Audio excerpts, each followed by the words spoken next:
José González. Empezamos ya la recta final de las jornadas. Creo que Beatriz os ha comentado esta mañana, ¿no?, que la idea era pues saltarnos el descanso de 5:30 a 6 y a continuación pues, seguir con la segunda ponente de la tarde y terminar pues sobre las 7, ¿no?, lo que es la clausura del evento. Bueno, tenemos el privilegio de contar con Marta Emilia Aparicio García, que es profesora titular de la Universidad Complutense de Madrid, profesora del Máster Oficial de Estudios de Género, es máster en Metodología de Ciencias del Comportamiento, experta en organización y selección laboral, y ha desarrollado su investigación principalmente en temas de género y en los últimos años ha centrado su interés en el estudio de la salud en personas LGTBI, de los cuales ahora es autora de diversos artículos y capítulos de libros. Marta nos va a hablar de lo que es la salud en las personas transgénero y sin más pues os dejo con ella. Gracias.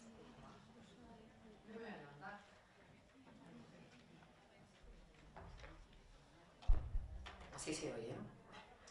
Bueno, pues es que prefiero levantarme porque si no estáis muy lejos y no veo, a ver si no me deslumbro. Bueno, pues buenas tardes a todos, a todas, a todos. Os agradezco que estéis aquí porque son las 4 de la tarde, un viernes, y entonces demuestra que algo de interés tenéis por el tema para participar en esto. Por un cambio en la organización, yo iba a venir ¿a qué estamos hoy? El miércoles a primera hora y bueno, pues me pidieron un cambio y acepté venir. Lo digo porque, claro, después de 2 días de seminario ya sois expertos y expertas. Entonces, claro, una de las cosas que yo voy a decir es a decir, esta se está repitiendo, pero como no he estado, pues yo la voy a contar y bueno, en fin, me decís pasa rápido y yo voy más rápido. ¿Vale? Bueno, ¿cuál es la idea o lo que yo, cuando me pidió Paco que nos diera esta conferencia, ¿qué pretendo contar? Bueno, la salud de las personas trans ha ido muy orientada a hablar de lo mal que estaban las pobres personas trans y todas las dificultades. Es verdad que en los últimos años pues la cosa ha cambiado, pero no voy a contarlo ahora porque si no me cargo de la conferencia, eso va al final, ¿no? La idea es contaros un poco por dónde han ido las investigaciones en salud con las personas trans y de género fluido y también ir mezclando un poco de una investigación en la que yo he participado y de la que hemos recogido datos de toda España y bueno, pues ir mezclando un poco las dos cosas para ir contando datos nuevos que podamos tener y sobre todo datos de España que no es fácil encontrar. También quería decir que cuando empiezo las clases con mis alumnos de psicología, como algunos sois alumnos de psicología, profesores de psicología, expertos, siempre les decimos que no se piensen que tienen todos los trastornos, ¿vale? Porque uno estudia psicología y uno piensa que tiene todos los trastornos. Pues aquí pasa igual, no nos pensemos que todo lo que yo voy a contar les pasa a las personas trans. Estos son datos globales y hay personas trans que pasan por este proceso y otras que no, ¿vale? Hechas las aclaraciones previas, pues voy a empezar. Si consigo. Bueno, parto por explicar de qué concepto de salud voy a hablar, porque bueno, es importante enmarcar de lo que quiero contar. El concepto de salud no es solo un concepto científico, sino también es social y político. Es decir, el entorno social en el que vivimos y la situación política, que ahora está de moda en estos días, pues influye y incluye las relaciones de poder en la sociedad y influye en cómo nos sentimos en nuestro día a día. Dentro de este concepto de salud, que no es mío, claro, es de la OMS, es donde estamos enmarcando la investigación. Es un concepto, por tanto, que no solo es biomédico, sino también es psicológico, es social, económico y es político. Y dentro de esto, dentro de muchos condicionantes que tiene la salud, el género es uno más. El género, la perspectiva de género en la investigación en salud es un condicionante más que influye para ver las cosas de una manera diferente. Ya sé que esto es muy básico, pero hay que diferenciarlo primero el sistema sexo-género, porque claro, partimos de un sistema de sexo en el que hablamos de características biológicas de las personas que vienen dadas por los genes. Bueno, yo voy a contar esto ahora, vamos. género es el constructo social que se asocia con ciertas conductas como la anatomía, las actitudes, los estilos, los comportamientos, las formas de vida y que cambian a través de la historia según diferentes contextos. Claro, el problema es que estamos considerando ambos conceptos de una forma bipolar, o tradicionalmente se han considerado de una forma bipolar. Y ya estamos más avanzados después de este seminario, ¿no? Ya sabemos mucho más y sabemos que los conceptos no son bipolares. No reflejan de forma bipolar el conjunto de experiencias que las personas tienen y que cualquiera de los que estamos aquí, si nos preguntan, nos situaremos en un continuo entre hombre y mujer, masculino, femenino, diferente. Da igual lo que haya debajo de nuestra ropa, porque nos constituamos de una manera distinta en un continuo. Esto es un cambio muy importante, que no todo el mundo tiene en la cabeza, como ustedes ya saben, ¿no? No refleja la variedad de experiencias, identidades y conductas que constituyen al ser humano. El concepto bipolar pues, no existe, pero sin embargo seguimos trabajando con ese concepto bipolar. También estoy aclarando así, o sea, estoy contando, centrando un poco los conceptos, ¿no? Las normas o roles de género, pues también influyen, porque ya no solamente es que seas hombre, mujer, masculino, femenino, sino que además hay una serie de roles de género que tienes que cumplir dentro del grupo social, que te definen como persona y te dicen qué tienes que hacer si eres hombre y qué tienes que hacer si eres mujer. Pero no es válido para todos los países ni para todas las culturas. En cada cultura esto se define de una manera distinta, pero cada uno dentro de su cultura se cree que es única y nos pensamos que lo que nos pasa a nosotros les pasa en una tribu africana y no es así. La no conformidad con el género está empezando a haber una línea amplia de investigación y un montón de personas que estudian el tema de la no conformidad con el género. Claro, con el género hombre, mujer, masculino, femenino. Entonces, se refiere a conductas, intereses o apariencia o rasgos que coinciden con que no coinciden, claro, con esas expectativas que se tienen por ser de un determinado género. Que no están asociadas al sexo biológico con el que se supone que te tienes que identificar desde el nacimiento. Entonces, esa no conformidad con el género es una nueva categoría en los artículos de investigación que se está considerando así, y bueno, pues por eso quería mencionarlo aquí. Discúlpenme, voy a explicar lo que es la identidad de género. Es la percepción que un individuo tiene sobre sí mismo o sí misma en cuanto a sentirse hombre, mujer, una mezcla de ambos o ninguno. Esa es la identidad de género. Aunque la mayoría de las personas desarrollan una identidad de género conforme a esa consonancia con su sexo biológico, para algunas personas su identidad no corresponde con ese sexo biológico. Y así podemos hablar de cisgénero, cuando las personas se identifican con el género masculino o femenino, y las personas transgénero, personas con una identidad de género, una expresión de género que no se corresponde con el sexo biológico, y luego género fluido, personas que no se identifican con ese sistema de género binario, ni siquiera se identifican como hombre trans o mujer trans. Estas conductas de género no conforme pueden aparecer ya a los 2 o 3 años. Esto que a veces dicen en la tele, vamos a decir, que, bueno, ¿qué pasa si la persona se arrepiente? Y qué grave esto, ¿no? Es que las personas que no están conformes con su sexo biológico lo saben a partir de los 2 o 3 años y empiezan a mostrar conductas que no están de acuerdo con el sexo de nacimiento, ¿no?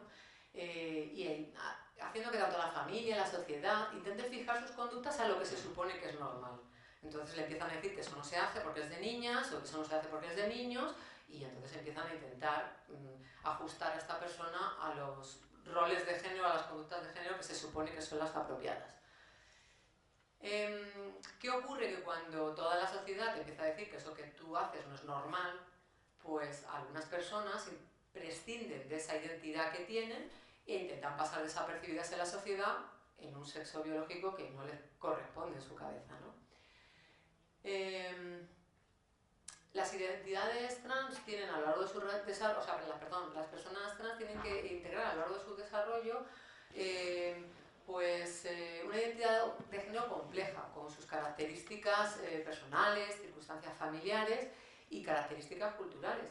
Entonces es un proceso, igual que el de cualquier otra persona, pues un proceso complicado. Tú tienes que ajustarte a una serie de normas que se supone que tienes que seguir. Pero encima esas normas se supone que no son, no, lo que tú estás haciendo no es lo que te dicen los demás que tienes que hacer, ¿no?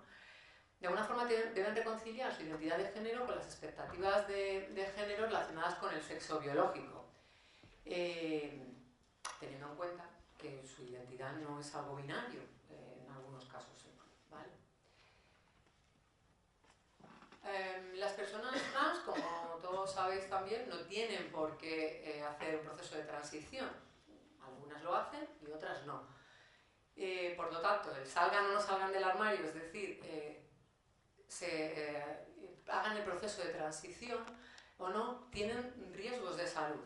Tienen riesgos de salud o sociales. Si salen, porque tienen que ir en contra de lo establecido. Y si no salen, porque tienen que vivir en un rol que no es el que les corresponde o no quieren tener, ¿no?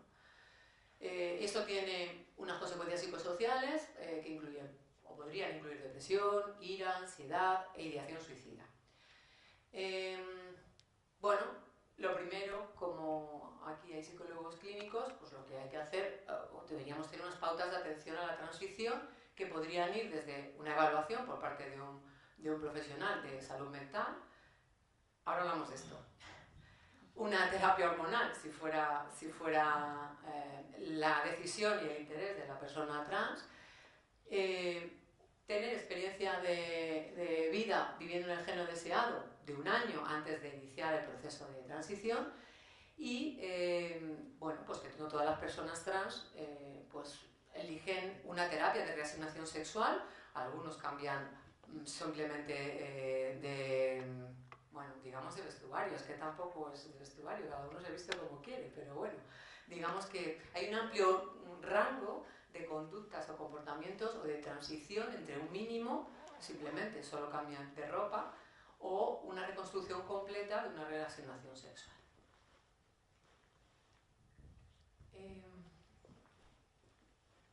Por supuesto, el término, o sea, la identidad de género, ya sé que ustedes lo saben. El término transgénero no incluye la orientación sexual. La persona transgénero también tiene orientación sexual y será la que sea. ¿Vale? Esto ya sí que es muy difícil de explicar fuera de aquí y la gente no entiende nada, pero bueno, para eso estamos nosotros y lo que se trata es explicarle a la gente que una cosa es la identidad de género y otra la orientación sexual y que las personas trans tienen orientación sexual igual que todo el mundo. En alguno, bueno, porque mi línea de investigación también va un poco por ahí, pues simplemente quería aclarar que en el estudio de género pues se han desarrollado distintos cuestionarios para medir masculinidad, feminidad, que bueno, todavía en mi opinión no están lo suficientemente bien desarrollados porque o tenemos modelos donde miden la masculinidad y feminidad en conjunto, pero bueno, no llegan a captar todo lo que hay. Y este modelo de Mahali, que en el que yo estoy trabajando, pues tiene un cuestionario para mujeres y un cuestionario para hombres. Y además con unas normas de género pues que son muy estereotípicas de género. Es una manera de medir cómo tú te conformas a ese rol de género que se supone que tienes que tener. No se ha hecho este estudio todavía con personas de género fluido ni trans, pero es interesante, estamos trabajando en el cuestionario conjunto para poder aplicarlo y eso sería una línea de investigación futura. Pero sí que quería comentar que en esta línea pues hay una visión tradicional, como os decía, de una visión tradicional bipolar y excluyente de la masculinidad y feminidad. Y bueno, este modelo de Mahali lo que pretende es un modelo más multidimensional, diciendo que la masculinidad y feminidad es algo con distintas dimensiones y que no es una única cosa ser más masculino o más femenino, sino que depende de distintas dimensiones. Los roles de género, como decía antes, se basan en multitud de creencias culturales que afectan a las relaciones de género, a las actitudes y a las creencias. Por ejemplo, para algunas mujeres la feminidad, en un polo en que te conformas mucho con el rol de género femenino, para algunas mujeres la feminidad puede estar relacionada con la maternidad, con el cuidado estético, la apariencia física, la delgadez.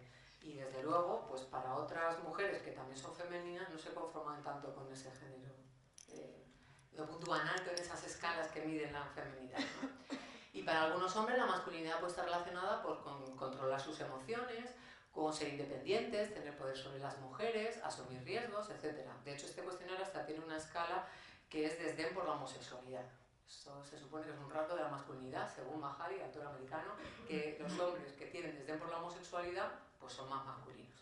O sea, puntuar más alta masculinidad.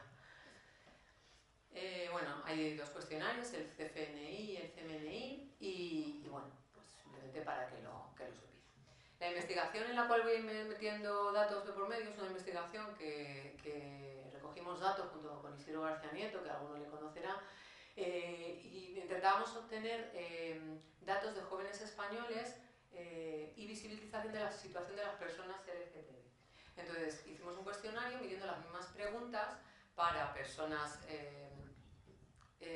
heterosexuales, personas LGB y personas trans. A las personas trans, además de las preguntas que se le preguntaban a las personas LGB y hetero, además se les hacía unas preguntas sobre el proceso de transición, que solo contestaban las personas trans. Queríamos ver cuál era la situación de salud, pero también otras variables. Entonces, bueno, aquí les voy a ir contando algunas de ellas. Conseguimos una muestra amplia, bueno, el cuestionario, como os decía, es un cuestionario demográfico dirigido a jóvenes entre 14 y 25 años. Se les preguntaba pues, ocupación, religión, con quién vivía, la orientación sexual, la expresión de género. Las preguntas sobre el proceso de transición, no solamente la transición médica, si la habían tenido o no, sino también la social y cómo se había sentido en ese proceso, si había sentido apoyo por parte de otras personas y si había tenido visibilidad en su entorno de este proceso. Y luego había preguntas comunes para todos los adolescentes, donde se preguntaban si se sentían integrados en el entorno, si participaban socialmente en su entorno, si les habían acosado o excluido, si habían sufrido ciberbullying, si les habían agredido físicamente, si habían tenido apoyo social. La idea era comparar si la situación de las personas trans o LGB era peor que la de las personas heterosexuales. Como digo, evaluamos 3 grupos. Bueno, pues conseguimos una muestra de personas cisgénero de 530, de transgénero son 240, aquí no lo he corregido, 240, perdón, no, está bien, son 250 porque se juntan el grupo transgénero y género fluido, pero sí que tenemos 2 grupos como para poder hacer la comparación. Como veis, hay de casi todas las provincias, de todas no, pero se hizo lo que se pudo. La división en la orientación sexual, pues bueno, tenemos un 33% que eran heterosexuales, bisexuales un 16,50%, pansexuales 17%, gays 12,50%, bueno, lesbianos 14%, o sea, decir que, bueno, está representado. Tenemos recogidas todas las orientaciones sexuales, pero por agrupación, para poder hacer los datos, pues las hemos metido en otras. Ya sé que siempre queda mal agrupar a la gente, pero bueno, las tenemos organizadas, pero bueno, aquí para que vean los datos más fácilmente lo hemos organizado así. Bueno, la división en identidad de género, para que la vean, pues mujeres había 47%, hombres 22%, y aquí he diferenciado entre hombre trans y mujer trans. Hombre trans hay 13% y mujer trans 5,22%. Claro, el porcentaje parece bajito porque hay muchas personas de identidad de género mujer, hombre, no trans. Entonces el porcentaje baja, pero son 250 personas, que no es poco, porque encontrar una muestra, bueno, en mi opinión, una muestra de 250 personas de identidades de género diversas, pues es difícil. Bueno, algunas preguntas sobre la transición. Como decía, no todas las personas trans deciden hacer una transición de género. Entonces, bueno, pues algunas preguntas sobre esto, pues le preguntábamos, ¿he realizado mi transición social solo en entornos controlados? ¿He comenzado a vestirme, peinarme y expresar mi identidad de género? Bueno, un gran porcentaje, un 73%, sí había empezado este proceso de transición de alguna forma. Que lo hubieran hecho en todos los entornos que le rodeaban, bajaba el porcentaje. Habían empezado la transición, pero no se atrevían, supongo yo, a hacerlo en todos los contextos. Entonces, bueno, solo un 54% lo hacía en todas las situaciones. Quien había empezado algún proceso de bloqueo puberal con hormonas, pues la mayor parte de ellos no lo habían iniciado, son un 60%. recuerdo que son adolescentes entre 14 y 25 años. Cuando volvamos a ver cuál es la situación de las personas trans, verán que esto de datos es fácil de entender. Hasta los 18 años no pueden empezarlo, con lo cual, pues claro, la gran parte de las personas no han podido empezar ese proceso. Si han realizado un proceso de hormonación con hormonas del género con el que me identifico, es decir, una hormonación cruzada, pues muy pocas personas. Solamente el 26% habían podido hacer este proceso. La hormonación cruzada convendría hacerla antes de que se empiecen a desarrollar los rasgos característicos del sexo, ¿no? Entonces debería ser 10, 11, 12 años. Esto no está contemplado, en España se puede hacer muy poco, se está empezando a hacer, pero muy poco, con lo cual pues, no hay demasiadas personas que han podido hacer este proceso. Se les pregunta si se sentían cómodos con su cuerpo antes de comenzar el proceso de transición. La mayor parte de las personas no. Esto nos hace que pensar y deberíamos claro, trabajar con estas personas. No se sienten cómodas con su cuerpo porque están sintiendo que quieren cambiar ciertas cosas y no se les permite cambiar ciertas cosas, ¿no? ¿Me he sentido angustiado por no poder comenzar mi proceso de transición médico antes de los 18 años? Pues miren los datos. La mayor parte de ellos sí se han sentido incómodos, les hubiera gustado empezar el proceso de transición antes. Es que con 18 años ya han desarrollado una expresión de género que no les gusta, con lo cual evidentemente querrían haber empezado ese proceso de transición antes. Bueno, hasta aquí un poco cuestiones básicas de conceptos, de como quieran llamarle, ¿no? Vamos a ver qué sabemos sobre la salud mental en las personas transgénero. Bueno, me he adelantado. No tenía que haber sacado la pinza. Uno de los problemas que tienen las personas transgénero es que se considera que el transgenderismo es un trastorno mental. Este es el mayor problema que tienen. Porque hay un manual, que es el DSM-4, que indica que las personas trans tienen un trastorno mental. Porque dice que tienen un trastorno de identidad de género. Lo que incluye un trastorno mental o que lo que necesitan un diagnóstico por parte de un profesional de la psicología o la psiquiatría que diga que tiene un trastorno mental. Bueno, trastorno mental catalogado en el DSM-4, ustedes me entienden. Por supuesto, el movimiento trans no está de acuerdo con esto. Las personas trans no tienen ningún trastorno mental, ni tienen ninguna disforia de género. Ellos saben muy bien quiénes son y qué sienten. ¿Que tienen confusión? Pues puede que tengan confusión, pero es una confusión porque, como les digo, desde los 2 o 3 años alguien les ha dicho que no tienen que comportarse así, pero ellos saben que son mujeres, o ellos saben que son hombres, o ellos saben que son de género fluido. Sin embargo, necesitan un diagnóstico psicológico, psiquiátrico, para poder empezar el proceso de transición. Por lo tanto, algunos tendrán disforia de género y otros no, como las personas cisgénero tienen trastornos mentales, ¿vale? Por lo tanto, no la patologización. Deberíamos seguir insistiendo desde los movimientos LGTB en que las personas trans no tienen una disforia de género. Y aquí que estamos psicólogos, pues el DSM-4 sirve para lo que sirve, pero en este caso no debería ser obligatorio que las personas trans tengan que pasar por un diagnóstico psiquiátrico ni por 2 años de tratamiento para poder iniciar una transición. Saben quiénes son y saben lo que quieren. Y no pasa nada si alguien se arrepiente, que no suele pasar, ¿vale? Porque estás hablando, no, claro, es que si empiezan el proceso de transición y luego se dan cuenta de que se han equivocado, esto casi no pasa, pero si pasara tampoco pasa nada, todo el mundo se equivoca en la vida, ¿no? O sea, uno decide estudiar psicología, luego hace derecho, no pasa nada, ¿no? Pues ¿por qué tenemos tanta preocupación porque las personas trans se equivoquen? Esto yo creo, ya sé que a ustedes no les tengo que convencer probablemente, pero ustedes sí que tienen que convencer a otras personas de que esto es así.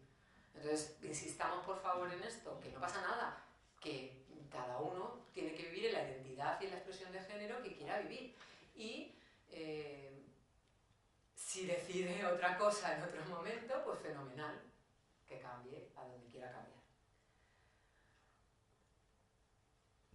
Pero ¿qué pasa? Que bueno, pues las investigaciones, las revisiones, estas sistemáticas que hacemos para hacer publicaciones, pues tú buscas salud transgénero y pues claro, te da lista aquí de cosas. Como si ustedes buscan, no sé qué decirte, una tontería que se me ocurre ahora, les van a salir pues muchas investigaciones que hablan de salud mental negativa, ¿vale? Las personas transgénero no tienen una patología, pero como grupo sí que están expuestos a ciertas situaciones que les hacen vulnerables. Tampoco vamos a decir aquí que viven en los mundos de Yuppie, ¿no? Que es todo felicidad. No, pasan por situaciones igual que el resto de las personas que, bueno, pues tienen dificultades. Y como tal, algunas personas desarrollarán una patología, algunas personas trans desarrollarán una patología y otras no. ¿Vale? Están frecuentemente expuestos a violencia física o verbal, asalto sexual debido a la transfobia.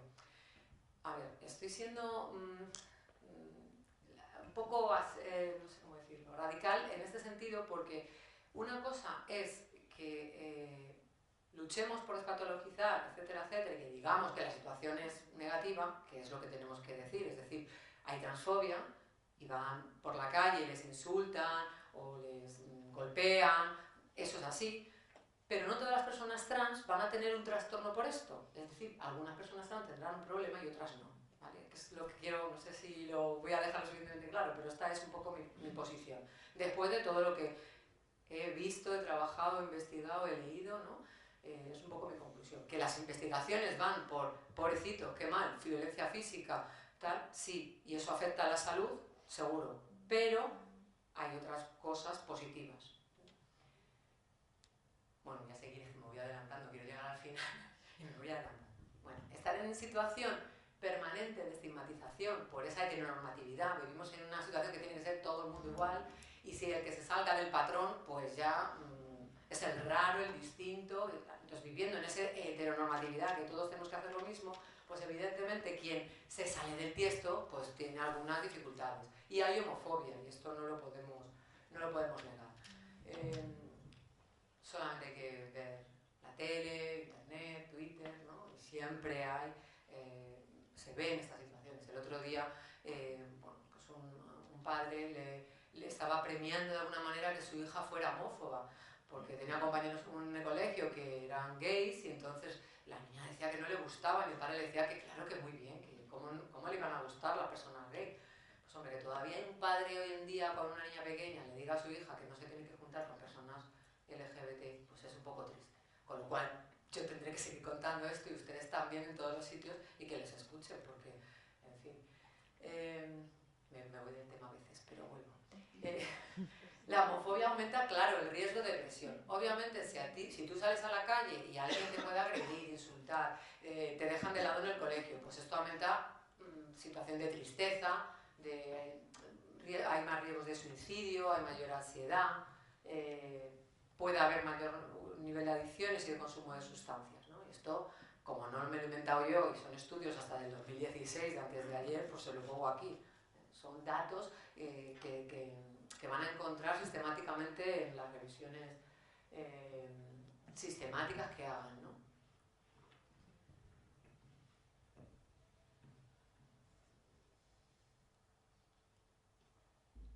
¿Qué pasa cuando las personas no se conforman con esas normas de género que se supone que tienen que tener? Pues esto que tiene una relación en la salud.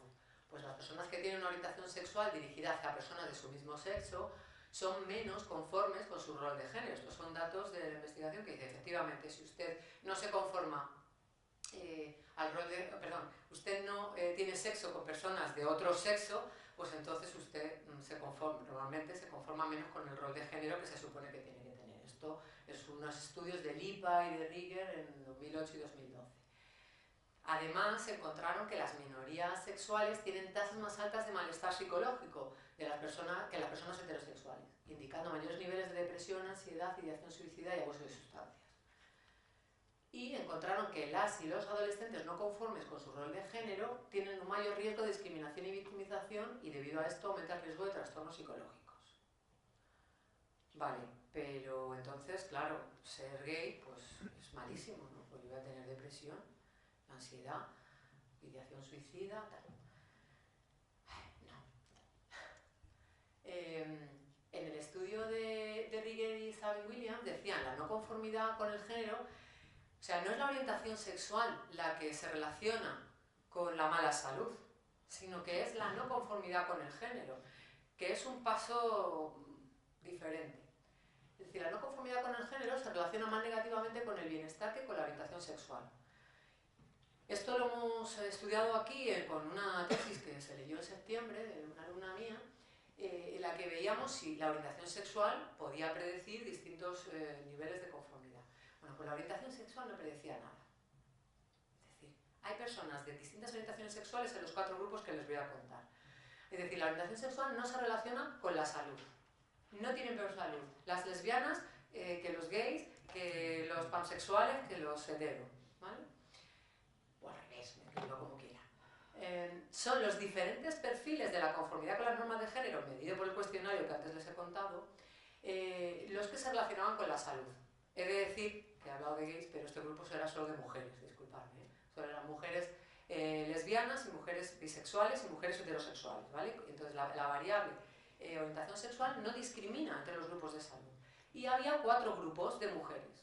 Mujeres que le hemos llamado de apariencia delgadez porque puntuaban alto en esas escalas, es decir, que mujeres que se preocupaban por su apariencia y por estar delgadas, un perfil tradicional que les gustaba o que tenían interés por cuidar hijos y por atender la casa y ser fieles sexualmente a sus parejas, un perfil no conforme que no puntuaba en ninguna de estas escalas alto, no puntuaba alto en ninguna de las escalas, y un perfil que le hemos llamado sistemático, que es que en unas alto, en otras bajo, no se caracterizaba por nada. Es decir, el perfil no conforme, las personas que no están conformes con el rol de género que se supone que tienen que tener como mujeres, son las que tienen peor salud. No la orientación sexual, no es la que de alguna manera determina. Bueno, esto es relevante porque al final lo que tenemos que hacer es, digo yo, en la divulgación científica, decir, bueno, pues las personas no conformes sí tienen peor salud, pero porque los demás no les estamos dejando ser no conformes, en mi opinión. Es decir, les imponemos que tienen que hacer unas determinadas cosas para adecuarse al rol de género que se supone que tienen que tener. Por lo tanto, una mujer que no cuida a sus hijos o que dice que es mala madre, pues entonces todo el mundo se le echa encima. Samantha Villar, antes de ayer en la tele, ¿no? Que decía, mala madre, pues entonces un grupo de mujeres dicen, ¿por qué dice esto? ¿No? ¿Cómo vas a decir, siendo mujer, que ha sido tu peor error el tener un hijo? ¿No? No te ajustas al rol que se supone que tienes que tener como mujer. Y entonces, pues tienes problemas. Bueno, tienes problemas, en fin, la gente te critica, te señala por la calle. ¿Qué ocurre con la depresión? Bueno, pues el ratio de depresión entre personas trans va entre un 48 y un 62%. Depende de los estudios. Y los ratios de depresión son más altos que en mujeres trans. Pues como siempre, las mujeres estamos sobrediagnosticadas de depresión y por tanto siempre en todas las estadísticas salimos como más deprimidas. Si ustedes mujeres van al médico y les dicen que se sienten un poco mal, que están decaídas y tal, les van a decir que tienen depresión, les van a dar una pastilla y se van a su casa. Si un hombre dice, me encuentro un poco mal, estoy cansado, decaído, pues lo que le hacen es dar unas vitaminas para que mejore. Esto no me lo invento yo, lo dicen los datos y es así. Por lo tanto, una mujer trans que va al médico y dice, oiga, soy mujer, soy trans, pues ¿qué le hacen? Un antidepresivo. ¿Vale? Al psicólogo no van, porque ¿para qué? O sea, si tú tienes depresión, lo que tendrías que ir, estamos aquí en psicología. Tiene que ir al psicólogo y que le trate, le ayude a solucionar los problemas que tenga que le hacen estar reprimida. No le den un antidepresivo. ¿No? Vale, pues como esto no pasa, también voy a hacer campaña. Como esto no pasa, pues efectivamente estamos sobrediagnosticadas. Así que el 48 al 62% de las mujeres trans estén diagnosticadas de depresión, a mí no me extraña nada. ¿Vale? Lo cual no quiere decir que estén deprimidas. ¿Por qué están deprimidas? Si lo están, pues está asociado a la transfobia. Han estudiado los investigadores y bueno, pues efectivamente tienen falta de apoyo social, que esto es fundamental, lo vamos a ver luego. El apoyo social es fundamental. Tienen ideación suicida, luego, bueno, etnia latina eran, o sea, los perfiles que se sacan pues eran más de etnia latina en Estados Unidos, pero claro, es que vamos a ver, una mujer latina en Estados Unidos pues es doble discriminación, eres mujer, latina, pues ya, y encima mujer trans, o sea, ya la bomba, o sea, tienes una triple discriminación, así que no es raro que tengas depresión, digo yo. Y bajo niveles educativos, bueno, este era el perfil, ¿no? En cuanto a los intentos de suicidio, que bueno, pues es algo muy preocupante, entre el 22 y el 43% de las personas trans, o siendo el grupo más vulnerable, de jóvenes entre 16 y 24 años. Con experiencia, todos los que dicen que han tenido intentos de suicidio han tenido experiencias de violencia previamente y han iniciado un proceso de transición el 26%. Pero es verdad que el porcentaje de intentos de suicidio disminuye cuando han empezado, disminuye después de acabar el proceso de transición. Es decir, o bien porque no han podido iniciar el proceso de transición o durante el proceso, pues hay más intentos de suicidio que una vez que la persona ha terminado el proceso de transición, haya terminado donde haya querido que esta persona que termine. En este estudio que hicimos, bueno, ¿qué pasa con la salud mental de nuestros jóvenes en España? Los datos anteriores eran de Estados Unidos. Bueno, lo que me ha dado tiempo a analizar, porque todavía no he analizado todo, pero con 782 jóvenes, comparando los tres grupos que les he contado antes, personas cisgénero, trans y de género fluido, pues encontramos, evaluando con el GHQ-12, salud mental general, pues encontramos que hay diferencias en las puntuaciones entre el grupo de las personas cisgénero y los otros dos. Efectivamente, la salud mental autopercibida es peor entre las personas trans y las personas de género fluido. ¿Cómo valoran su felicidad? ¿Hay diferencias entre los tres grupos? Porque es importante, ¿no? Hablando en términos generales, ¿cómo definirías cómo te sientes en tu situación actual?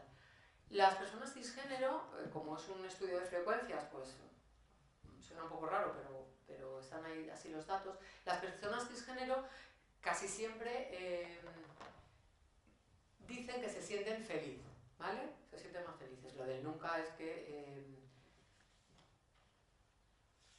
bueno, que no sea lo mismo. Perdón, es que esto está cogido y pegado, disculpadme. Pero sí que lo vemos en la gráfica, sí que está bien. Las personas cisgénero puntúan más alto en que siempre están felices, mientras que las personas trans y las personas cisgénero, como ven, puntúan bastante más bajo, es decir, se reparten más entre los grupos. ¿Qué pasa con nuestros adolescentes? ¿Alguna vez han pensado en el suicidio? ¿Hay diferencias entre los tres grupos? Porque los adolescentes podrían haber tenido ideas suicidas en cualquiera de los grupos. Las personas cisgénero habitualmente dicen que muchos están muy en desacuerdo, es decir, nunca han pensado, nunca han tenido intentos, una ideación suicida, no intentos, sino ideación suicida. Las personas trans puntúan sobre todo muy de acuerdo, es decir, sí han tenido esa ideación suicida. Y lo mismo ocurre con las personas de género fluido, aunque las de género fluido se dividen en dos grupos. Unos dicen que sí que han tenido ideación suicida y en la otra parte, o sea, se dividen en dos grupos, el otro que nunca han tenido ideación suicida. Las personas de género fluido pues son más fluidas que quizás un grupo menos homogéneo y por tanto sí que las puntuaciones van a ver que pues a veces se dan esa división como en dos grupos. Bueno, tienen ideación de suicida, pero ¿tenemos algún factor que proteja a estas personas? Bueno, pues sí que sabemos en los últimos estudios publicados que hay factores que sí que protegen de tener esa ideación suicida o intentos de suicidio. Y es el apoyo familiar percibido, la estabilidad emocional, tener resiliencia, tener documentos identificativos según el sexo sentido, lo cual, ¿ves? Es bastante fácil, ¿no? Conseguimos aprobar una ley aquí en España, les damos un carnet de identidad en el cual se sientan identificados, por lo tanto se disminuye algún problema muy grave que es intentos o suicidios, ¿no? Protegerles contra la transfobia, si se sienten protegidos contra esa transfobia, pues hay leyes también y situaciones que les protejan, y si tienen apoyo en la transición médica. Es decir, el problema que tienen, o podríamos solucionar sus problemas bastante fácil, ¿no? Apoyo familiar, estabilidad emocional, etc. Bueno, ¿qué pasa con la ansiedad? Bueno, pues el ratio de ansiedad está entre 26 al 38%, poco más alto que el de la población general, pero tampoco demasiado. Lo que sí les ocurre es que puntúan alto en algo que se llama el estrés de las minorías, es decir, tienen una situación de hipervigilancia. Yo también se lo planteo siempre a las estudiantes que quieren trabajar en este tema Me dicen, no, yo quiero analizar la homofobia en el colectivo LGTB. O quiero analizar la salud de las personas LGTB. Le digo, ya, pero ¿con qué lo vas a comparar? Porque si tú a una persona le preguntas, oye, ¿cómo de mal estás? Pues te va a decir, uy, fatal, ¿no? Siempre te pasa algo. Entonces, si solo le preguntas a algunas personas lo mal que están, pues te va a salir que están muy mal ese grupo de personas. Por lo tanto, yo creo que hay que ampliar el foco. De ahí que, bueno, incluyéramos personas de distintas identidades sexuales y distintas orientaciones sexuales. Los sentimientos negativos hacia la comunidad transgénero hacen que tengan mayores tasas de ansiedad, hayan vivido o no experiencias de violencia, no necesariamente han tenido que vivir esas experiencias. Y luego, sobre todo, que la ocultación de determinados sentimientos, de poder expresarse libremente, pues hace que se sientan aislados, tengan sentimientos de desesperanza, y eso contribuye a aumentar sus niveles de ansiedad, porque, bueno, de alguna manera tienen que estarse ocultando constantemente, y eso hace que, pues, que tengan mayores niveles de ansiedad. Meyer planteaba en este modelo de estrés de la minoría, que, bueno, no he traducido, simplemente lo he cortado y pegado, que, bueno, él demostraba de alguna manera que sí, que efectivamente la situación social, ambiental que vivían las personas trans era, las personas LGTB en general, porque eso es de las minorías sexuales, sí que les hacía tener peor salud, pero eran estas situaciones de alguna manera de situación social, ¿no? Circunstancias en el medio, pertenecer a una minoría, tener una situación por pertenecer a esa minoría pues peor social, laboralmente, educativamente, porque no te permiten expresarte como quieres, y eso pues sí puede afectar a tu salud mental.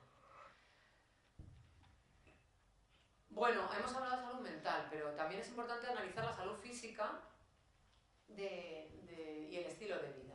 Bueno, los estudios en general dicen que las personas trans practican menos ejercicio físico, consumen más tabaco, más consumo de alcohol, mayores tasas de obesidad, tienen mayor prevalencia y riesgo de VIH o de enfermedades de transmisión sexual, y tienen una peor salud física general. Bueno, si analizas de otra manera la revisión bibliográfica, como les decía antes, si una persona se conforma menos con el rol de género, resulta que tiene peor salud. Es decir, que es el no conformarte con el rol de género que se supone que tienes que tener lo que hace peor salud. Es decir, que si tú eres una mujer cisgénero, pero yo qué sé, haces halterofilia, como ahora se van al mundial de no sé dónde, y haces halterofilia, pues entonces esta mujer que no se ajusta al rol de género es posible que tenga peor salud, porque la gente de su entorno no entienda que levante pesas de 200 kilos, porque eso no es lo que hacen las mujeres tienen que estar sentadas en casa cosiendo. Me río, ¿vale? A veces me dicen los alumnos que hago bromas y no me río, que no se entiende. Bueno, mayor control emocional. Perdón, me he perdido. Bueno, que cuando uno tiene mayor control emocional, estas son las escalas de los cuestionarios de conformidad, ¿no? Puntúan más alto en control emocional, en violencia, en dominancia, los hombres. En desdén por los homosexuales y búsqueda de estatus, pues consumen más alcohol. Menor número de visitas al médico y menor consumo de medicamentos. Es decir, aquellos hombres que se ajustan más al rol de la masculinidad, entendida en este cuestionario, son los que peor salud tienen. ¿Y qué pasa con las mujeres? Pues que cuando tienen mayor conformidad con el rol, tienen mejor salud. Es que antes no me he dado cuenta que eran hombres, y lo he dicho, pero bueno, con mujeres, mayor conformidad, mayor hábitos de vida saludables. Es decir, cuando tú más te conformas con tu rol de género femenino, pues más sana estás.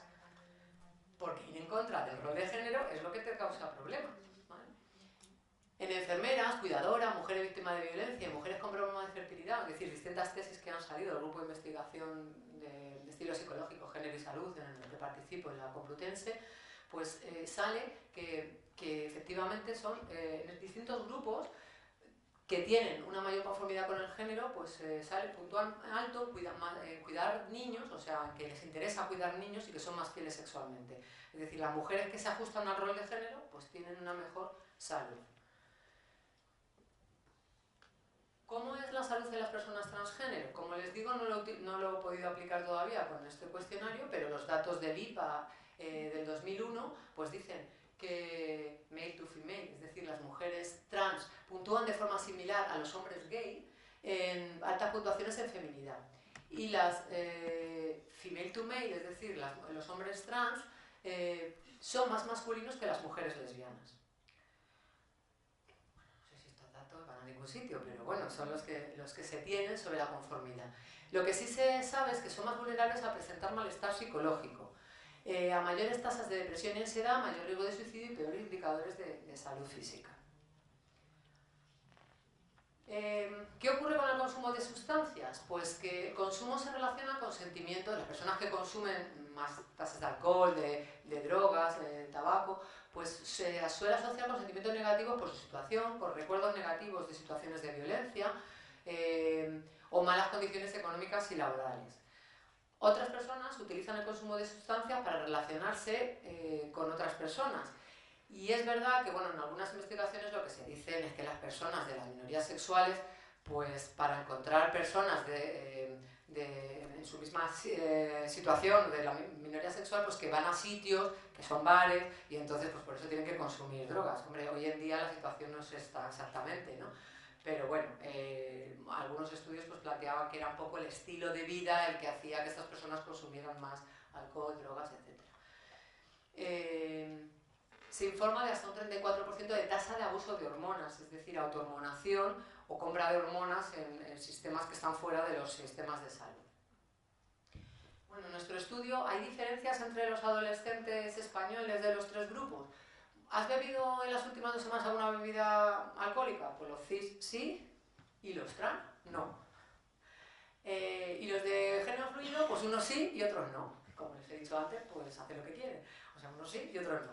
O sea, que los trans no consumen más alcohol que los cisgénero. O sea, una cosa positiva, ¿vale? Que siempre estamos poniéndoles a la toma, pues no. Consumo de tabaco. No hay diferencias entre los grupos. Fuman o no, pero que no hay diferencias entre los grupos, ¿vale? No fuman mucho. ¿Has tomado en los últimos 12 meses alguna droga como cannabis, éxtasis, cocaína? No hay diferencia entre los grupos. Es decir, que la identidad de género no diferencia entre cisgénero, transgénero y género fluido. ¿Qué ocurre con VIH? De esto no tenemos datos de aquí, pero bueno, en Estados Unidos dice que el 28% de infectados por VIH y el 21% en otras enfermedades de transmisión sexual, y que las tasas en trabajadoras del sexo es mayor entre las mujeres transgénero que entre las cisgénero, debido a peores condiciones para ejercer la prostitución y menor uso del preservativo. No es que no haya datos en España, perdón, que quizá ha quedado mal. Lo que no tengo es datos de esta investigación, porque eran con jóvenes y no les preguntábamos sobre esto.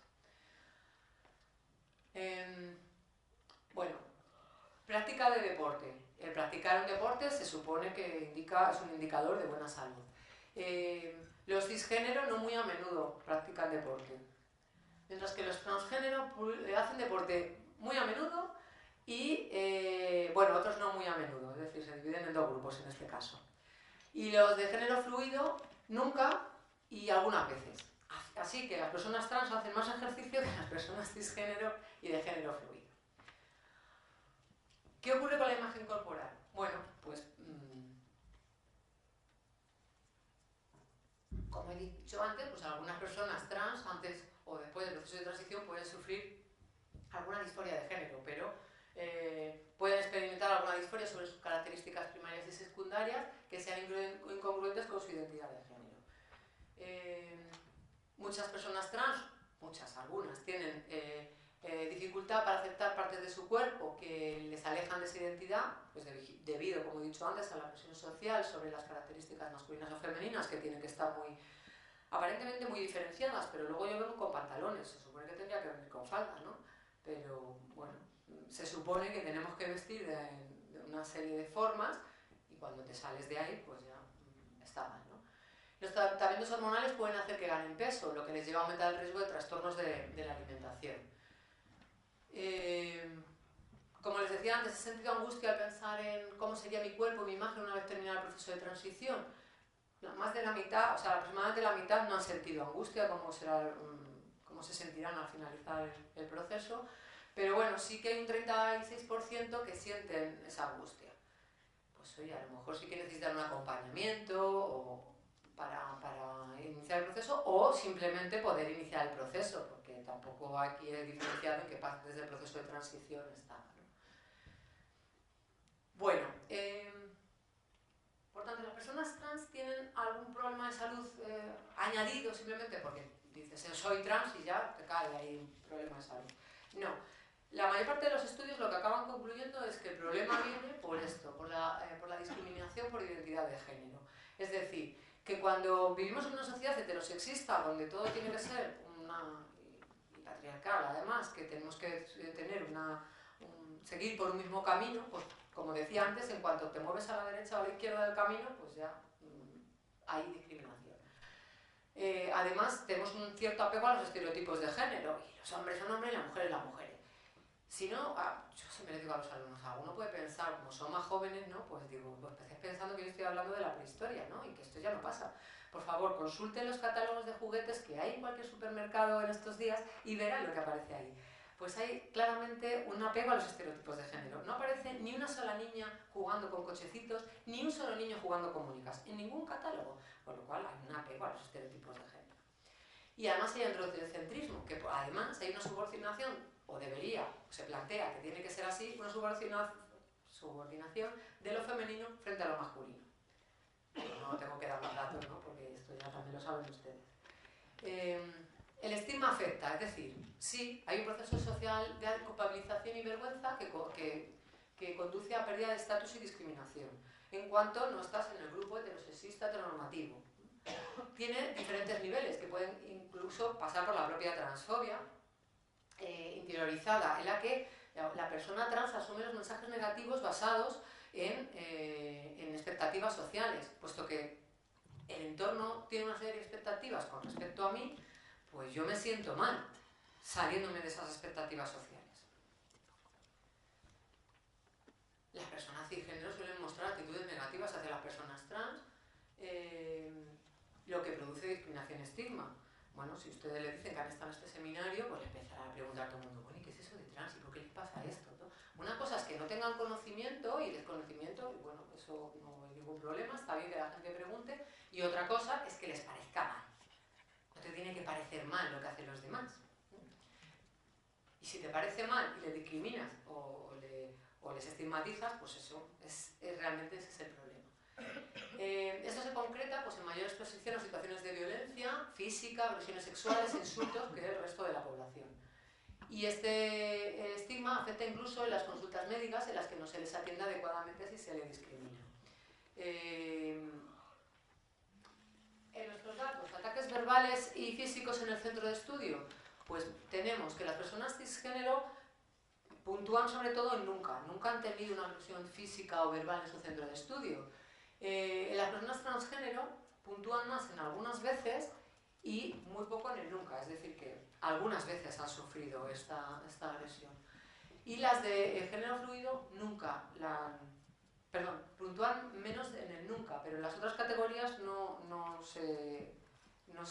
sus puntuaciones no son significativas. El de arriba es ataques verbales y el de abajo en ataques físicos. Las personas cisgénero nunca han sufrido un ataque físico en su centro de estudio, es decir, nunca le han golpeado en su centro de estudio, mientras que las personas de transgénero puntúan más alto en a menudo, frecuentemente o algunas veces, o sea que sí que han sufrido agresiones físicas en su centro de estudio. Mientras que las de género fluido puntúan más en el raramente, o sea que alguna vez, pero de forma muy esporádica. ¿Y qué ocurre fuera del centro de estudios? Pues fuera del centro de estudios sí que han tenido ataques verbales las personas transgénero en a menudo, mientras que las cisgénero nunca o raramente. Las personas de género fluido van un poco en todo, a veces, o sea, a menudo, frecuentemente y muy poco raramente, o sea que sí que han tenido también agresiones verbales fuera en la calle, en el parque. Bueno, una nueva forma de acoso, que es el ciberbullying, le preguntábamos sobre esto. Pues las personas cisgénero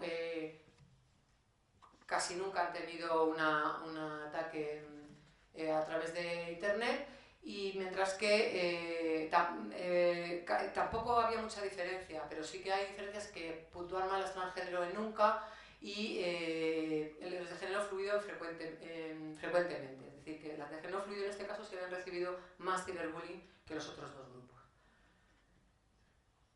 Bueno, como he mencionado antes de pasada, pues las mujeres transgénero suelen sufrir más discriminación que los hombres transgénero.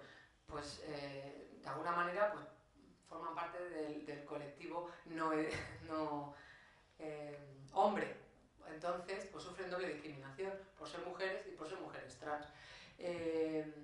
Porque en la sociedad pues, hay una misoginia o una forma más machista y entonces, bueno, además ocurre que la misoginia afecta más porque hay la feminización de las mujeres trans es más identificable, en algunos es más identificable que la de los hombres trans y además ha encontrado que reciben menos apoyo que los hombres trans, o sea que la mujer trans recibe menos apoyo de sus familias. Otra cosa que es relevante para los psicólogos a la hora de trabajar, si existe algún problema, pues que las familias son importantes en el proceso. Las mujeres trans, pues igual que decía antes, pues la estigmatización social hace que bueno, pues tanto el entorno como la familia como la sociedad, si no las acepta, pues se sienten rechazadas y además hay una falta de modelos. Hay falta de modelos porque hoy empiezan a aparecer más, pero es difícil la visibilización del colectivo trans y bueno, voy a decir que esto del autobús transgénero, para lo único que ha servido ha sido para que haya reportajes en donde hayan salido personas trans que cuenten su experiencia, es decir, pues el movimiento en contra de algo que era una aberración, pues ha servido para que los programas de televisión hablaran de las personas trans y empiece a haber modelos, que es importante, que veamos mujeres y hombres trans que cuenten su experiencia y digan que son felices, o que son felices cuando han podido vivir como sentían que tenían que vivir, ¿no? Porque cuando no se tienen modelos y uno se siente rechazado, pues efectivamente se incrementan los conflictos emocionales. El estigma además en las mujeres trans se concreta en que, bueno, pues también hay algunas voces ya que están analizando pues que el peor acceso al entorno laboral de las personas trans les cuesta más entrar en un trabajo y por tanto, bueno, pues hay más discriminación laboral y eso lleva a que haya muchas trabajadoras del sexo que tienen unas dificultades añadidas. Además, afecta las mujeres trans en el acceso a los servicios médicos, porque bueno, pues el colectivo médico no sabe muy bien cómo debe tratar, no entiende lo que les está pasando en muchos casos y afecta. Por lo tanto, las personas trans no van al médico porque para que les traten mal, pues no van, ¿no? Entonces, también hay que trabajar en el ámbito sanitario. Y luego los problemas derivados de la automedicación o la autohormonación, puesto que los tratamientos de hormonación no se pueden hacer hasta determinada edad, pues se producen algunos casos de autohormonación que son contraproducentes, deben de llevar una supervisión médica. La pregunta que les hacíamos a nuestros jóvenes sobre si habían hecho uso de itinerarios públicos que ayudaran a las personas trans en su proceso de transición, bueno, pues el 43% no y el 39% sí. Bueno, no son datos espectaculares, pero no está mal que el 39% sí hayan podido ya participar de un procedimiento público en su proceso de transición. Y sobre todo es más positivo esto, que no han seguido un itinerario alternativo. Es decir, no han buscado la automedicación por otro lado, la autohormonación por otro lado. El 60% no ha utilizado ese. Aún así, a mí me sigue pareciendo que un 23% de personas que utilizan un itinerario alternativo pues es muy alto. Que en un país donde funciona bien la sanidad pública, pues deberían estar en un contexto público. En algún momento de la transición me he autohormonado o he tomado bloqueadores hormonales en supervisión médica, pues en la mayor parte de los casos no. Bueno, además habría diferencias entre hombres y mujeres en salud mental. Cuando hacemos un estudio entre hombres y mujeres siempre sale que las mujeres tienen peor salud mental que los hombres, ¿vale? En nuestros grupos hay diferencia entre los grupos, siendo los hombres y mujeres cisgénero los que mejor salud presentan, ¿vale? Los que puntúan abajo, ¿lo ven? Hombre y mujer abajo, junto con... sí, y los hombres trans y las personas de género fluido los que peor. Las mujeres trans también están un poquito peor de salud que el hombre y la mujer, pero tienen mejor salud que el hombre trans y las de género fluido. Bueno, estos datos no van en la línea de lo que se han encontrado en otras investigaciones, entonces aquí hay que analizar un poco más por qué nuestros datos, bueno, los hombres trans en nuestro país tienen una peor salud mental que las mujeres trans. Habrá que analizar la muestra un poco mejor. En una muestra únicamente de otro estudio en el que analizamos ansiedad, depresión, autoestima, mujeres transgénero y cisgénero española, solo había diferencia entre mujeres trans y mujeres cisgénero en ansiedad motora. Solo en esa área de la ansiedad había diferencia. Depresión, solo había diferencias en esa ansiedad cognitiva, y en autoestima no había diferencias. Es decir, no parece que los datos apunten a que tienen una muy peor salud que las mujeres cisgénero. Voy a ir un poco más rápido porque me he pasado de hora, querían hacer un poco de debate, pero bueno. Vamos a lo que yo quería realmente, o que quería que quedara aquí, el apoyo social. Es fundamental el apoyo social para disipar estos resultados un poco peores en salud en algunos casos. La aceptación social se relaciona positivamente con una mejor salud en las personas transgénero. Bueno, en general en todas las personas, pero en las personas transgénero sobre todo. El no percibir apoyo familiar se ha relacionado con más conductas sexuales de riesgo en mujeres trans y mayor número de síntomas depresivos. El apoyo familiar es un factor protector frente al suicidio, la depresión y la infección de VIH. O sea, si no tienen apoyo familiar, tienen más riesgo de todas estas cosas. Y cuando no son apoyados en su grupo personal o familiar, suelen buscar otras redes sociales que les hagan sentirse orgullosos de pertenecer a un grupo social. En nuestro caso, el apoyo familiar en las personas cisgénero sí que han tenido apoyo en su entorno, de algún adulto. Las personas transgénero, la mitad sí y la mitad no. Y las personas de género fluido no han tenido apoyo. Lo cual, pues hay que trabajar en esto, en que tengan apoyo de adultos en su entorno que apoyen la situación que están viviendo. ¿Han tenido algún apoyo fuera de su familia? En este caso sí que han tenido, la mitad sí, la mitad no en todos los grupos, excepto los de género fluido que no han tenido apoyo de ningún adulto en su entorno, o sea, fuera de su entorno más cercano, ¿no? Cuando se han sentido tristes, ¿han tenido una buena amiga o una persona de confianza? Pues en este caso sí, afortunadamente, todo queda en los amigos y siempre han encontrado un amigo o amiga que les apoyara. Todos los grupos, los cisgénero, transgénero y género fluido. Y luego una cosa que para mí sí que me resulta preocupante, ¿no? Cuando les dicen a sus familias, a sus padres que son trans, les preguntábamos, ¿se han preocupado mucho en dejar de utilizar en casa yo conmigo estereotipos rígidos de género y hacerlos más diversos y flexibles? Bueno, pues no, 33%. Es decir, hay un 33% de padres que cuando su hijo le dice soy un hombre trans o soy una mujer trans, le siguen llamando por el nombre anterior. Pues me parece mucho, ya sé que es un 33%, pero los porcentajes hay que verlo por la calidad. Y esto sí que afecta mucho. Un 33% de personas trans que no se sienten apoyados por su familia, pues sí tiene riesgo. Y bueno, y por último, la resiliencia. Efectivamente, los estudios están virando, lo cual es prometedor, a analizar cuál es el factor positivo que tienen las personas trans para, pues efectivamente, no suicidarse todos o estar fatal todos ingresados en un psiquiátrico malamente de salud mental. Esto no es así. ¿Y por qué no es así? Bueno, pues se está empezando a ver que gran parte de la investigación con personas, bueno, lo que he dicho, perdonad, se ha centrado en los riesgos más que en sus fortalezas. Insisto, en la investigación, si yo le pregunto a las personas lo mal que están, me van a decir que están mal. Cuando empiezo a preguntarles, ¿estás bien? Pues a lo mejor te dicen que están bien. Los cuestionarios hay que ver cómo se preguntan, ¿de acuerdo? Esto tiene muchas limitaciones, además de dar una visión negativa del contexto vital de las personas transgénero. En los últimos años el concepto de resiliencia se ha empezado a asociar con las personas transgénero, indicando que después de vivir situaciones de discriminación y de victimización, pues la mayoría de las personas transgénero muestran altos niveles de resiliencia. ¿Y qué factores disminuyen los efectos del estigma? Pues el dominio personal, porque sienten que han dominado una situación que a priori era difícil y la han conseguido dominar y superar, lo cual pues les hace supervivientes. Y aumenta su autoestima.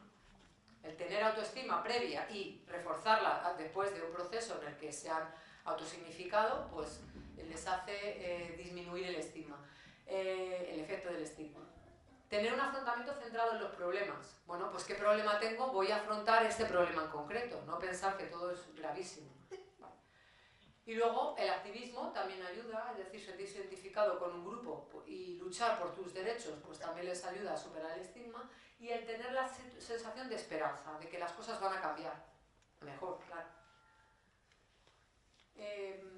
Ya se ha planteado un modelo de resiliencia, después del modelo de estrés de la minoría, pues este grupo de Frederick Olsen planteó un modelo de resiliencia que en realidad está pensado para las personas LGBT en general, pero bueno, que habla de la interseccionalidad de las posiciones sociales y dice que, bueno, pues que de alguna manera pues estar en un nivel estructural donde ha vivido situaciones de exclusión social, de estigma, de un heterosexismo institucional, lo que les he mencionado antes, y de haber sufrido microagresiones o situaciones de violencia en la vida, puede derivar una serie de conductas. Y esas conductas pues, se unen a hacer ejercicio, tener una dieta adecuada, tener cuidados preventivos, tener conductas sexuales adecuadas también, fumar o no fumar, es decir, dependiendo de cómo nos vamos posicionando en esas variables, puede ya llegar a una salud física o mental mejor o peor. Es decir, que sí, la situación social afecta al nivel social, pero nuestro posicionamiento, por decirlo de alguna manera, las otras variables, tanto físicas como psicológicas, son las que van a determinar la salud mental. Y se encuentra que las personas trans, que como he dicho antes, pues sí que tienen algunas variables que les apoyan en la situación de salud. Conclusiones, o que me gustaría que saliera de aquí para el futuro, porque queda mucho por hacer, pues que las personas transgénero no tienen un problema. De salud mental deberíamos evitar la patologización de estas personas, que algunas irán al psicólogo porque tendrán que ir, irán al médico cabecera, a la enfermera porque tengan alguna situación que deban consultar con ellos, pero eso no significa que tengan un trastorno mental. Las dificultades de salud son consecuencia de altos niveles de estrés derivados de la discriminación y el prejuicio social. Por lo tanto, debemos seguir trabajando en eliminar ese prejuicio social, esa estigmatización, esa violencia, esa transfobia, porque son las que pueden afectar a la salud de las personas trans. Es decir, no tienen nada malo en el cerebro ni en ninguna parte de su cuerpo que les hagan estar mal, sino que la situación en muchos casos es del contexto en el que viven. La intervención debería ir dirigida a la aceptación y el conocimiento de su situación por parte de la sociedad y el acompañamiento de sus procesos de transición en el caso de que ellos lo soliciten. Al principio, me he mencionado así un poco de pasada por esto, ¿no? Porque realmente ¿qué tiene que hacer un psicólogo cuando llega una persona y dice, mira, es que yo no me siento bien con el sexo con el que me han identificado en el nacimiento? Entonces, pues, claro, todo el mundo me dice que tengo un problema, bueno, pues lo que tienes que hacer es acompañarle, ayudarle a tomar decisiones sobre lo que siente y lo que necesita. Y si tiene altos niveles de ansiedad, de depresión, etc., pues tratar esa situación como harías con cualquier otra persona, situándolo en el contexto en el que vive esta persona, ¿no? Y bueno, pues quedan muchas cosas por hacer, pues plantear algunas líneas futuras de intervención e investigación, pues incluir la evaluación de la resiliencia y no solo valorar riesgos para la salud, porque insisto, si solo preguntamos por riesgos para la salud, vamos a encontrar riesgos para la salud.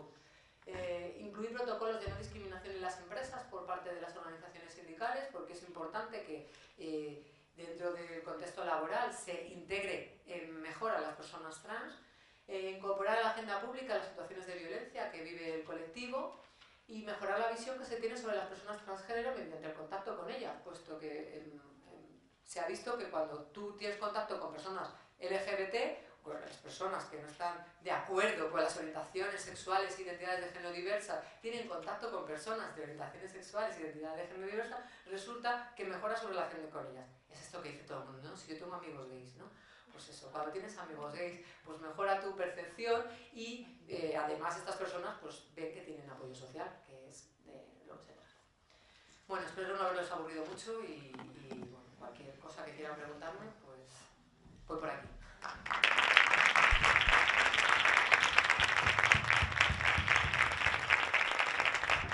Muchas gracias, Marta, por tu fantástica revisión y por investigar, ¿no? en un campo donde hay tan poca investigación, ¿no? Nos quedan 5 minutitos de turno de preguntas, o sea que yo creo que una o dos a lo sumo y ya, como no vamos a hacer descanso, pasamos con Lucía. ¿Alguien quiere? Acá hay, ¿no? Venga, perfecto.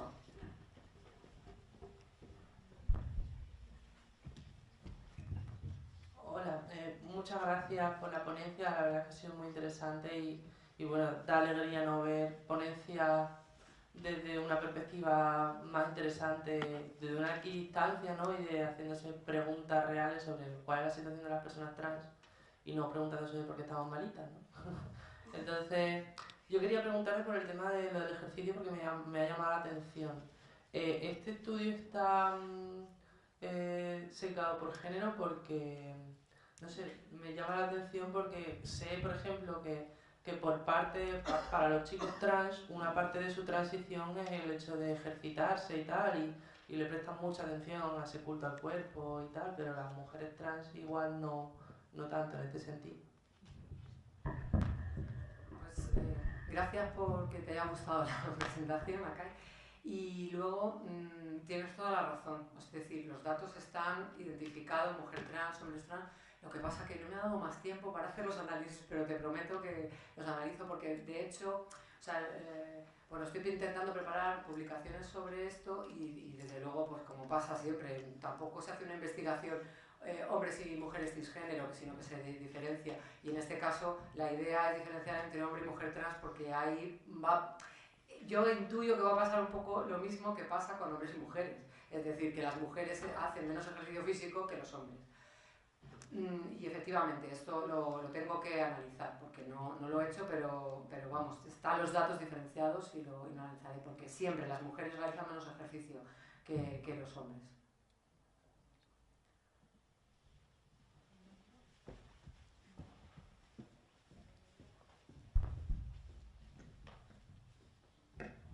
Pues igualmente felicitarte, Marta, por este estudio y esta investigación tan interesante.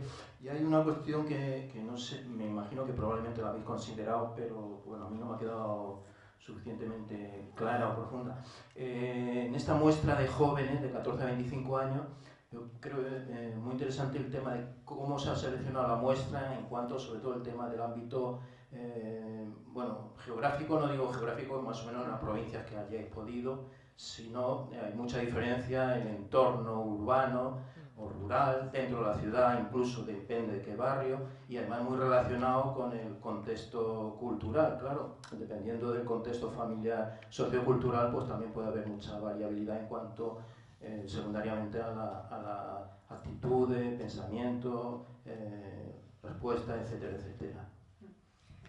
Pues sí, el problema es un problema y es una ventaja, que es una muestra muy alta, porque son 782 personas, y sí, hemos considerado la variable, o sea, se les ha preguntado por la religión, por el contexto rural, urbano, y bueno, la selección de la muestra en estos casos es amplia difusión en distintos grupos, en los colegios, nos ayudó la FEL, la Federación LGTB, nos ayudó Fundación Daniela para recoger muestra. Todas las muestras están sesgadas de alguna forma, porque no se ha podido hacer por una distribución al azar de la población y se ha movido mucho en colectivos trans, evidentemente porque lo que nos interesaba era conseguir una muestra. Pero sí está recogida la variable de entorno rural y urbano y bueno, pues lo tengo que analizar, es que son tantísimos datos, una base de datos muy complicada y los datos se acabaron de recoger antes del verano, entonces bueno, he hecho un esfuerzo por algunas de las variables que se han tocado más en la literatura y me das una idea también para analizar los datos. No creo que haya mucha población rural de donde se ha recogido la muestra. De hecho, por ejemplo, que lo vi para Málaga, pues hay una persona que ha contestado. Entonces, es muy difícil encontrar, o sea, que te contesten de todas las provincias porque hay que hacer una amplia difusión. Y hombre, 700 de tantos millones de españoles que somos, pues sigue siendo una muestra pequeña. Pero bueno, esto es así. Pero sí que sería muy interesante ver cuál es la situación de personas trans en contexto rural, por ejemplo. Miraría a ver cuántas personas han contestado de ese contexto y si se puede hacer algún tipo de análisis. Pues muy bien, muchas gracias. Pues si os parece, hacemos 5 minutos de receso, baño, estirar las piernas mientras se instala Lucía y ya pues casi despedimos a Marta, aunque estarás por aquí, ¿no? Por si hay algunas preguntas más, ¿no? Vale, muchas gracias, Marta.